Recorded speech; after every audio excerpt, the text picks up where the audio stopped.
The story begins with a boy waking up in an unfamiliar room, a woman gently leaning over him. He instinctively knows she is his mother, yet senses she is not the one he remembers. When he attempts to move, he realizes he is trapped in the body of a baby.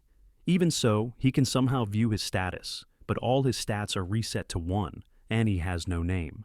He hears his mother address someone as Your Majesty, and quickly realizes the man is the Emperor. The Emperor names him Noah, and bestows upon him the title of 13th Imperial Prince. Moments later, the title appears in his status, confirming that he is the direct son of the Emperor. The Emperor then questions the royal priest about his affinity, and upon learning it is water, he immediately grants Noah lordship over Almeria, the homeland of the Water Tribe. The Emperor then asks the priest to reveal the complete stats of Noah, and when the priest complies, everyone is stunned to witness that Noah's stats are already insane, and his water affinity has reached SS rank, despite having been born only hours ago. Such stats indicate that he is already awakened, an event unheard of at such an age. Noah realizes he has been reborn into a second life as an imperial prince of the powerful Mir's empire, a prosperous warrior nation enjoying a golden age, ruled by his father, the Emperor, who has more than 10 sons revered as imperial princes. It has been 6 years, and Noah has learned that his extraordinary stats are amplified by the subordinates and territory under his command. Realizing this, he begins to suspect that his level has no upper limit and can grow endlessly. Later, while he is having lunch, a maid informs him that the Crown Prince and the 4th Prince have come to see him. Understanding the importance of their status, Noah immediately asks to be escorted to meet them. He goes to greet his elder brothers, Albert, the Crown Prince, and Henry, the 4th Prince, and after the exchange of proper courtesies, Albert explains that they have come bearing a gift for him. Just then, a visibly frightened servant enters the room carrying a sword case, and, as it is brought forward, a dark, ominous aura seeps from it. Albert orders the servant to open the case, and the instant it is unsealed, Noah is overwhelmed by a chilling wave of desperate cries from soldiers begging for their lives, their fear so vivid that he knows what he is hearing is real. Albert instructs Noah to lift the sword, and despite his instincts warning him otherwise, Noah complies, knowing he cannot refuse a gift from the Crown Prince. The weapon initially feels heavy, but he steadies himself. Albert reveals it to be Leviathan, the Empire's strongest water element sword. Henry explains that the sword's curse kills anyone unfit the moment they attempt to lift it, and Noah's ability to hold it unharmed proves that he is worthy enough. Satisfied, Albert declares the test successful, pats Noah on the back, and leaves. Noah is left shaken by the realization that he was tested with an artifact that could have killed him, but he keeps his thoughts to himself, knowing that speaking out would mean death. Meanwhile, as they depart, Henry questions whether leaving such a costly sword with Noah is wise, but Albert insists that a weapon like Leviathan belongs to someone as brilliant as him. Later that night, Noah notices his maid Zoe acting uneasy. After gentle urging, she shares that flooding destroyed her hometown farm, her family's only livelihood, and now she is considering working in the red light district. Noah immediately refuses to allow this, and instead offers to employ her mother at the mansion to manage the gates, promising generous pay. Though Zoe worries that the salary is far higher than normal, Noah remains firm in his decision. Noah adds that there is an unused house near the mansion, explaining that Zoe and her mother can live there together without worry, and at those words, Zoe breaks down in tears, thanking him again and again for his generosity and compassion. Beneath his calm exterior, Noah knows his decision to protect Zoe is not purely kindness, as allowing a servant of the 13th Imperial Prince to work in the red light district would permanently damage his authority, and Zoe is bound to him for life. By intervening, he secures her complete loyalty. Afterward, Noah summons the butler, Dylan, and orders him to immediately purchase as much land as possible in Dasa, the town devastated by flooding. He explains that disasters attract bandits who exploit chaos, and he intends to secure the land before conditions worsen.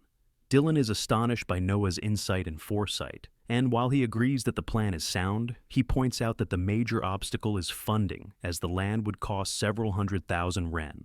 Realizing this oversight, Noah decides to sell the land south of the capital to raise the money. Dylan hesitates, warning that the land was a personal gift from the Emperor, and that selling it without permission could be a grave offense, but Noah calmly accepts full responsibility, stating that this sacrifice is the duty of nobility. Moved, Dylan thanks him sincerely, especially as he shares the same hometown as Zoe and feels deeply grateful. By the next day, the funds are liquidated, and Noah prepares to purchase as much land as possible. But before departing, he receives an unexpected visit from his brother Henry. Henry notices that Noah is bringing the Leviathan's sword with him and immediately questions his intention. Noah explains that he once felt a strange power emanating from it and now wishes to test it while they are in Dasa. Henry warns him that Leviathan possesses a will of its own and only obeys the one it recognizes as its true master. Noah instantly understands that he must earn its acknowledgement, realizing the sword is like an untamed beast that demands strength and resolve. Henry allows him to take it, but cautions him not to use it unless the moment is right, because misuse could cost him his life. And after delivering that warning, he leaves without another word. Soon after, they arrive in Dosa and find the region transformed into a barren wasteland by the flood. They move through the area and notice imperial caterers distributing food to villagers, but when Noah tastes it, he finds it barely edible and slightly spoiled. A villager overhears his remark and responds that they are fortunate to receive anything at all, and Noah is shocked that the Empire would permit such treatment during a disaster. Just then, a local government official, Lord Garrel, arrives there to conduct an inspection. He is fully aware of the poor quality of the food, yet he remains entirely indifferent because he does not consume it himself. Unable to tolerate the injustice, Noah confronts Garrel and accuses him of stealing relief funds and giving the villagers trash instead. Garrel does not deny it and openly claims that those at the top deserve to eat first, laughing with his men as if it is a joke. Their attitude enrages Noah, and he warns Garrel that his actions will have consequences, but Garrel draws his sword and moves to attack. Right then, the Leviathan sword bursts from its case and starts floating beside Noah. The sword pours its overwhelming force into his body, darkening parts of his flesh as its curse threatens to consume him. Yet Noah endures through sheer willpower and resolve, proving that he can withstand its trial, and after a brief but intense struggle, Leviathan fully submits to him. Enraged, Garrel lunges forward to kill Noah, but Noah strikes first, using Leviathan to sever Garrel's head in a single clean motion. Garrel's subordinates rush forward in fury, but Noah slams the sword into the ground, creating a massive crater so deep its bottom cannot be seen, leaving even Noah stunned by the sheer destructive power.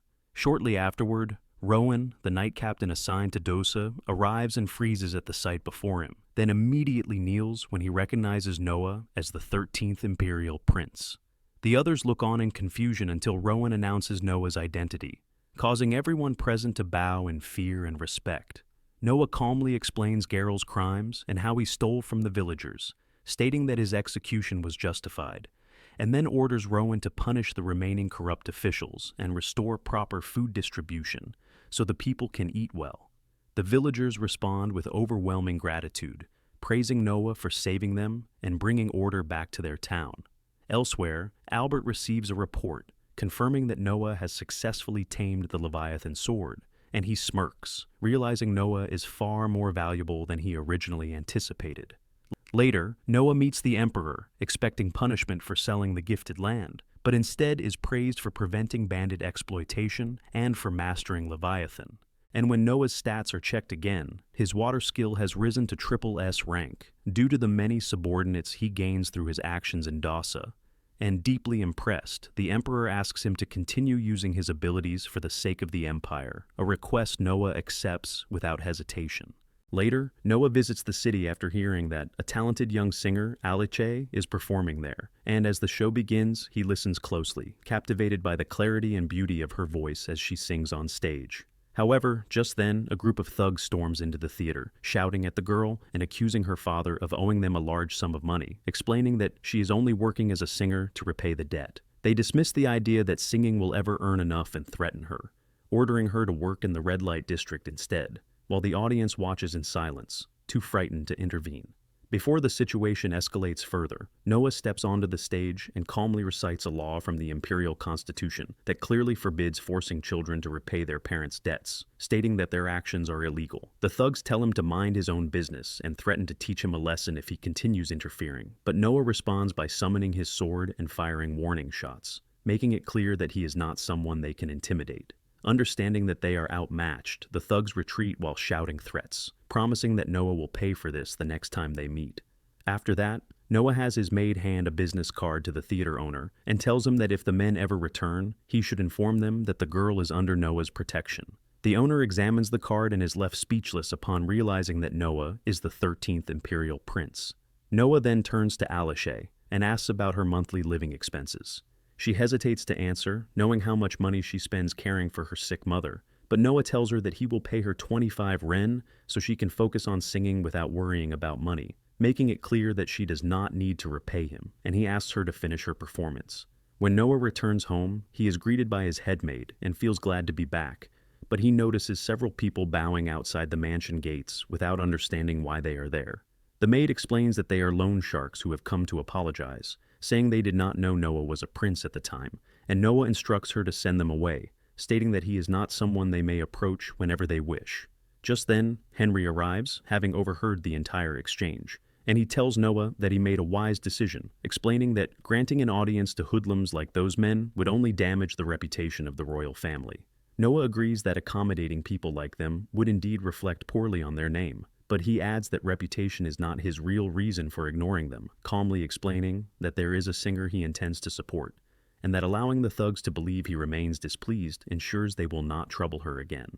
Henry is surprised, not only that Noah is willing to go that far for a singer, but also that he is capable of thinking so far ahead, noting that his other brothers, Frank and Gary, are around the same age, yet would never be able to form such a well-considered plan on the spot, though he acknowledges that they are still children and not expected to do so. Henry then explains that the real reason for his visit is to discuss the sword, and Noah thanks him for the earlier warning about Leviathan having a will of its own, admitting that the advice helped him greatly.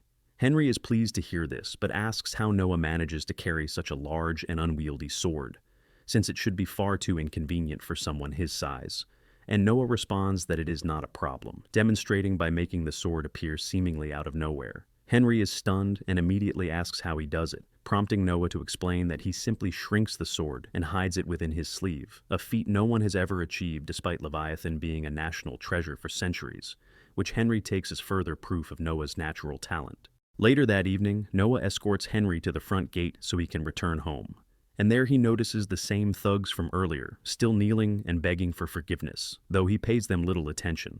One of the men grows irritated at being ignored, stands up, and threatens Noah's life, only to be knocked back to the ground without Noah making a visible movement. When Henry asks what just happened, Noah explains that he released a small portion of Leviathan's power to calm the man down. That same evening, Noah heads into town to attend an event, and is welcomed upon arrival by the host, Radok. They enter the banquet hall, and Radok notices the sword at Noah's waist and remarks that it looks unusual, asking about it, and Noah explains that it is Leviathan, a gift from his brother. The room falls silent as those present realize that Noah is carrying a national treasure, and while many struggle to believe that a child could possess such an artifact even as a prince, one man openly scoffs and claims the sword must be a replica. Noah does not let the insult pass and releases a portion of Leviathan's power to prove its authenticity, pushing the display too far and nearly causing everyone present to collapse under overwhelming pressure before he reins it in. The hall remains shaken, and to ease the tension, Radok praises Noah's incredible ability to wield such a weapon, with the others quickly agreeing, unwilling to risk provoking him further. In truth, Noah himself is not particularly angered by the insult, but Leviathan has reacted on its own, responding to the disrespect.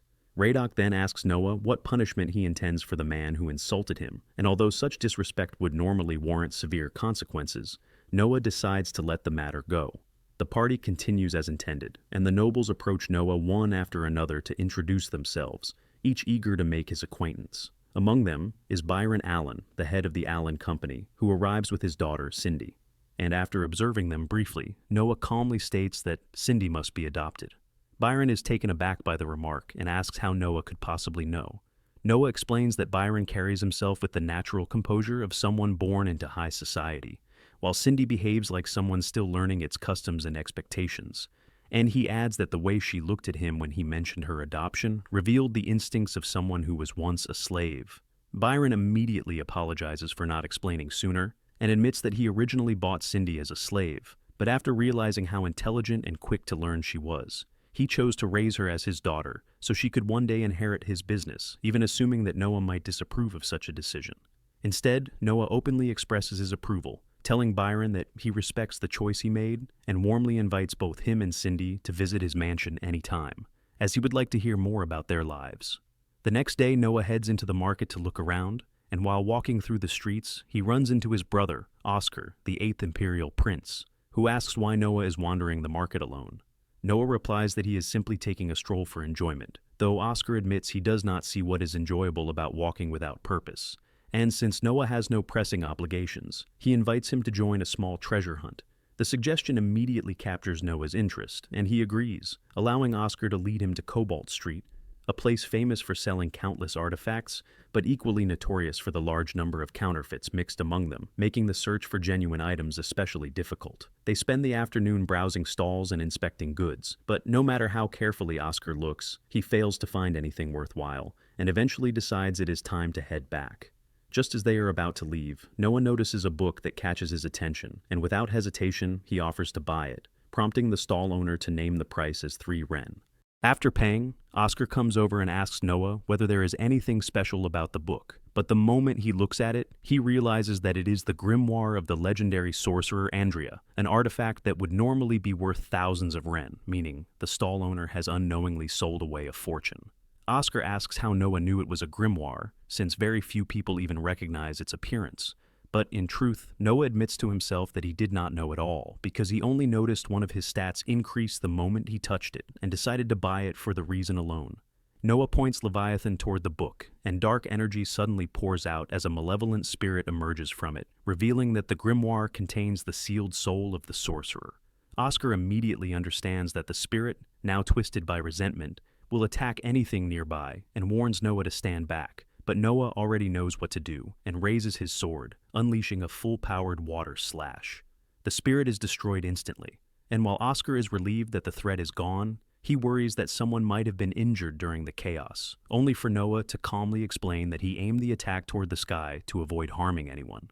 Oscar is impressed that Noah makes the right decision with so little time to think, yet he is even more astonished that Noah has defeated the spirit of a legendary sorcerer with a single strike. Not long after, a local shop owner named Alan Bardsley approaches them and says he has a proposition, explaining that he owns an artifact he has been unable to use and believes that after witnessing Noah's strength, he might finally be able to awaken it. Intrigued, Noah and Oscar follow him back to his shop, where Alan presents a special ring that does nothing for most people, but is said to awaken when worn by someone worthy. Although it sounds like a typical scam, Noah decides he has nothing to lose and puts it on, only for the ring to react immediately and form powerful armor around his body.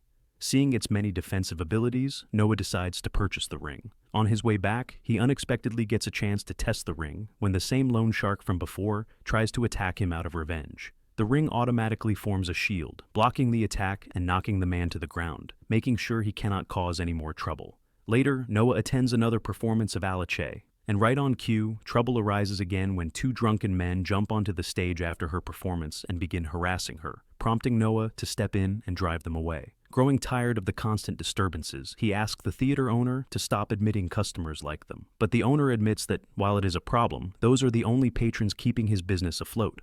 In response, Noah offers to buy the theater outright and places a heavy sack of coins in front of him. Afterward, Alice approaches Noah to thank him for protecting her, unsure how she could ever repay him, and Noah simply replies that all he wants is to hear her sing and asks her to perform one more song just for him. And that is it for today. If you enjoyed this recap, please subscribe to the channel, hit the like button, and feel free to write whatever you want in the comments section. Thank you for watching.